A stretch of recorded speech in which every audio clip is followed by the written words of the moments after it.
এই মুহূর্তে সবচেয়ে বড় খবর ভাই, আপনারা জানেন যে 2026-এ বিধানসভা ভোট 294টি সিটের মধ্যে একটা সিট পেয়েছে বিধায়ক এমএলএ নওশাদ সিদ্দিকী ভাইজান। আপনারা জানেন যে পশ্চিম বাংলাতে কম বেশি 12 কোটি মানুষের মধ্যে আইএসএফের দলটাকে এমন কেউ নেই চেনে না, কম বেশি সব জানে। তো ভাঙড়ের বিধায়ক নওশাদ সিদ্দিকী মাঝে মধ্যে ভাঙড়ে যাচ্ছে, কার কি হচ্ছে না হচ্ছে একটু মানুষের কাছে সমালোচনা হচ্ছে, মানুষ এসে সমালোচনা করছে নওশাদ সিদ্দিকীর কাছে।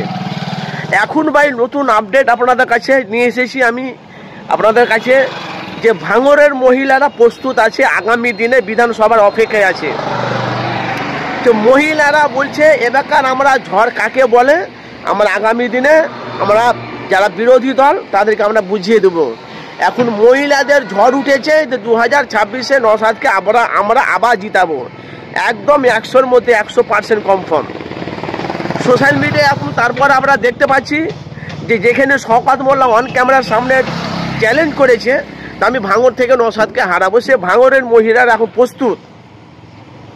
ভাঙড়ের মহিলারা প্রস্তুত। আসুন তোমার শওকত মোল্লা কীভাবে আইএসএফের চেয়ারম্যান নওশাদকে আইএসএফের দলটা কীভাবে বাংলা থেকে মুছে দেয় আমরাও রেডি আছি, খালি সামনে বিধানসভা ভোটে আমরা অপেক্ষায় আছি।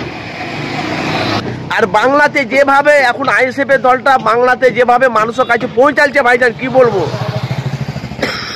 সারা পশ্চিম বাংলা তোলপাড় একটাই নেতাকে চিনেছে, তার নাম আইএসএফের চেয়ারম্যান নওশাদ সিদ্দিকী নেতাকে চিনেছে, যে একটা বিধায়ক সত্য কথা বলে, হকের কথা বলে, ন্যায়ের কথা বলে, মানুষের হয়ে কথা বলে, মানুষের পাশে দাঁড়ায়, তার নাম হল এমএলএ বিধায়ক নওশাদ সিদ্দিকী। সে একটা নওশাদ সিদ্দিকী যদি মানুষের হয়ে মানুষের পাশে যদি দাঁড়িয়ে যদি সত্য কথাটা মানুষের কাছে তুলে ধরে, সেই নওশাদের উপর বারবার আক্রমণ। আবার 26-এ বিধানসভা ভোটে মেয়েছে মহিলারা বলছে আমরা প্রস্তুত আছি, যে 2021-এ যে নওশাদকে আমরা জিতিয়েছি, আবার 2026-এ আমরা ভাই নওশাদকে আমরা জিতিয়ে ওনাকে আবার দ্বিতীয়বার এমএলএ বিধায়ক করব।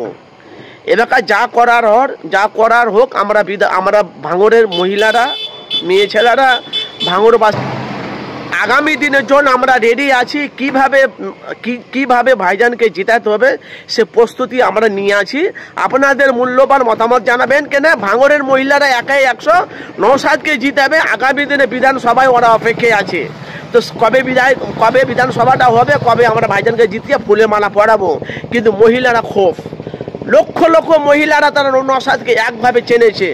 আর আপনাদের মূল্যবান মতামত জানাবেন যে আগামী দিনে আইএসএফের চেয়ারম্যান নওশাদ সিদ্দিকীকে যে 294টি সিটের মধ্যে কয়েকটা সিট পাওয়ার সম্ভাবনা আছে। নওশাদ সিদ্দিকী একটা সিট পেয়ে যদি বাংলার মানুষকে বিরোধী দলকে কাঁপায়, তো 2-3টে সিট পেলে 4-5টা সিট পেলে সারা পশ্চিমবাংলা কাঁপিয়ে দেবে আইএসএফের চেয়ারম্যান নওশাদ সিদ্দিকী। আপনাদের মূল্যবান মতামত জানাবেন। ভাঙড়ের মহিলারা রেডি, আগামী দিনে বিধানসভার অপেক্ষা আছে তারা।